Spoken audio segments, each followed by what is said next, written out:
You know how you always think you know how you'll react to a situation? You picture it in your head, you figure out every step of the way. Yet again, when it happens, you freeze. Sounds familiar? It sure happened to me.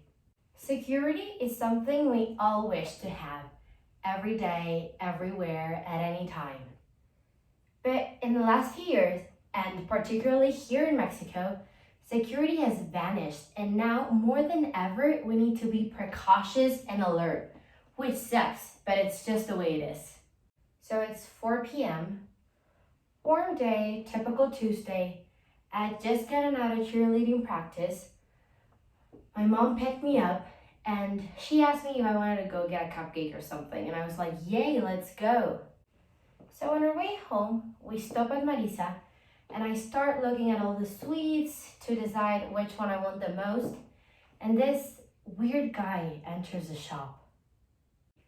He looked all dark and twisty, full of tattoos, black cap, black glasses, dark clothes.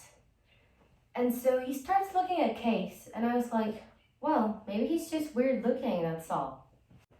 Next thing I know, he puts a meat knife against my mother's throat. I still get the chills just thinking about it. I was so scared, I couldn't move. I completely froze. I didn't know what to do. I wanted to help my mom, but I was afraid I was gonna make it worse. So I just stood there, completely frozen.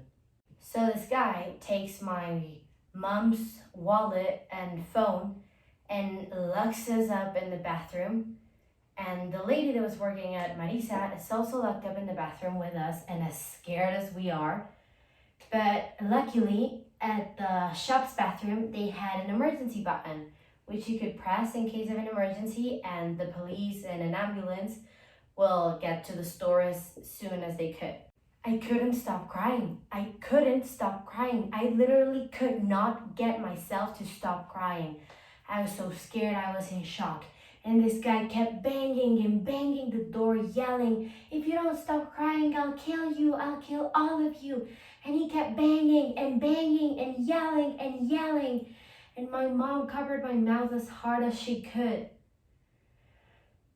I was just so scared. Then this ding, ding started sounding. You know that sound that's at the stores every time one opens or closes a door? And it sounded like 4 more times. So ding, ding, ding, ding. We couldn't hear him anymore. So we came out of the bathroom and the police were there, an ambulance was there, and like 4 clients were waiting to buy cakes. We were all crying.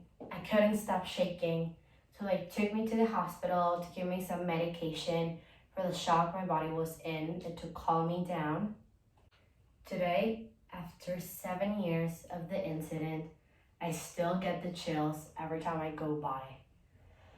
It took me around 2 years to even be able to walk in there and buy something from there again. But they gave us lots of cakes and free cupcakes, so at least that was something, huh? Just kidding. I pray to God I don't ever have to experience something like this again. And if I do, then maybe I'll know how to react this time. Thank you.